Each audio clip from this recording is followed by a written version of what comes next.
And we're coming to you live from Johannesburg in South Africa. Our two major opposition figures in next month's elections in Côte d'Ivoire have been barred from running. The Constitutional Council announced that the former President Laurent Gbagbo and former Credit Suisse CEO Tidjane Thiam are ineligible to run.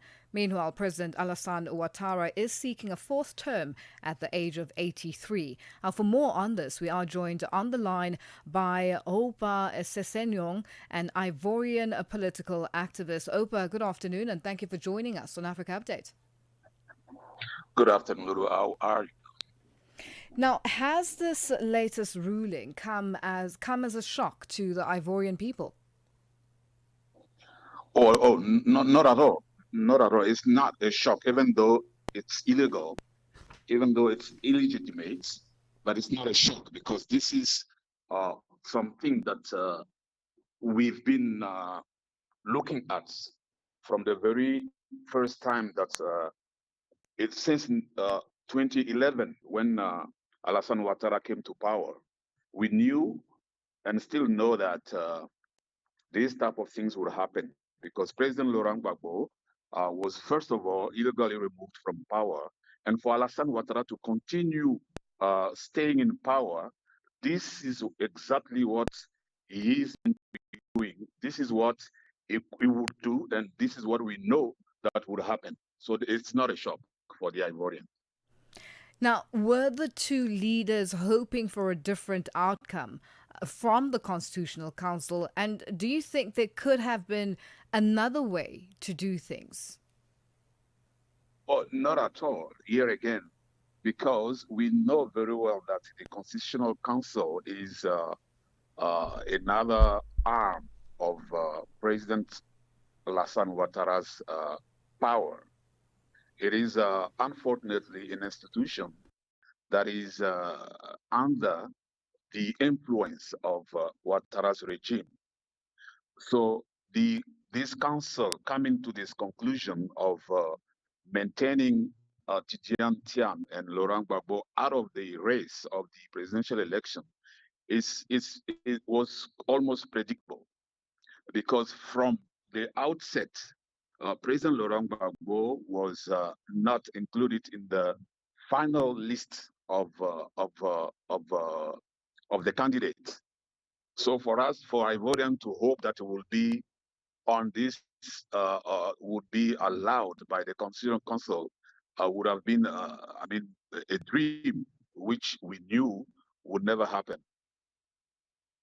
Now, let's take a look at the current contenders. The obvious one, first up, being the current president, Alassane Ouattara, who is 83 years old. Yes, not only his age keeps him out of should keep him out of the race, but even for him to run for a fourth term is unthinkable. I mean, for somebody who thinks that he is promoting democracy, this is not unthinkable because this is similar to a coup d'etat, and this has been going on since his third term in 2020. So this is the continuation of the coup d'etat, of the constitutional coup d'etat. So not only Ouattara himself is illegal, his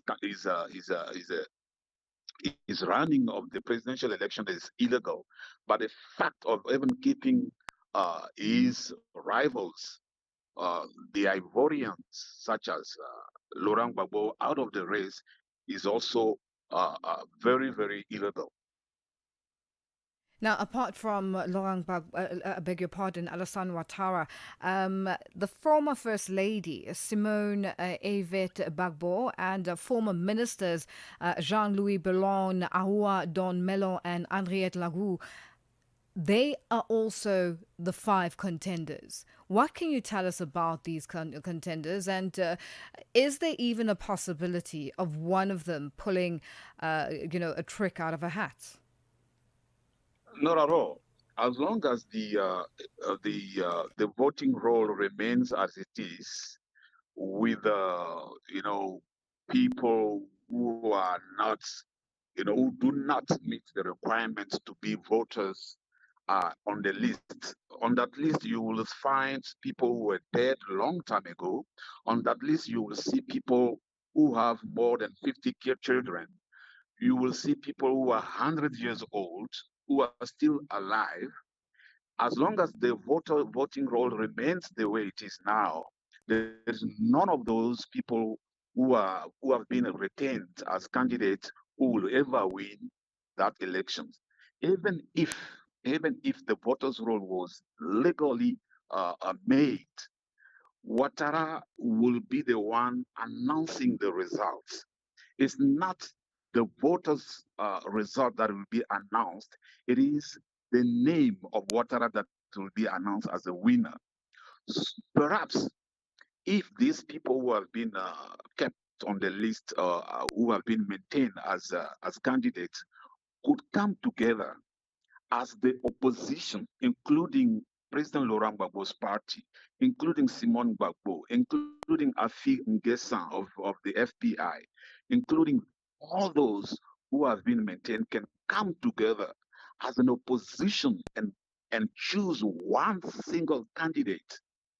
Only then, and apart from that, on top of that, if they can go back and claim that that voters' roll is cleaned and resettled, only then one can hope to have a legal and legitimate elections in Côte d'Ivoire that may see the fall of Alassane Ouattara.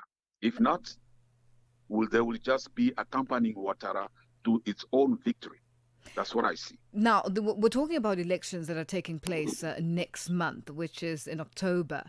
With all these potential candidates, how would it have worked if the former president Laurent Gbagbo was also on the ballot list as a candidate for the presidency, seeing that the former first lady is also one of these contenders?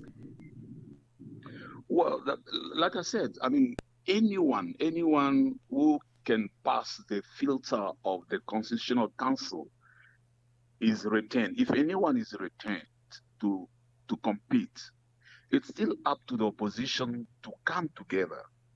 Whether it's even if President Laurent Gbagbo was maintained on the list, there is no political party that can win directly elections in Côte d'Ivoire. There is no such. Today, with the political framework, most of the parties, if they do not come together, if certain parties do not form a coalition to at least gather 50 plus 1 on the first round, or come together when the elections goes for a second round, there's nobody who can get a straight win from the poll. So whether President Laurent Gbagbo could be on the among the candidates, whether Simone Gbagbo, Domelo, Afi N'Guessan, they need to come together. Only then one can see that if Ouattara was to cheat, then at least the international opinion, the national opinion would say no. The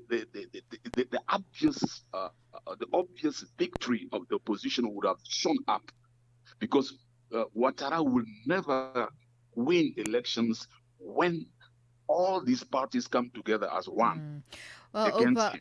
Ohoupa SESSEGNON, I think it's something that watch whether it is going to happen. If these opposition parties or these 5 candidates, obviously coming from opposition parties, work together, it could be a different story. That's Ohoupa SESSEGNON, an Ivorian political activist, joining us on the line. It is 20 after 12 Central African Time.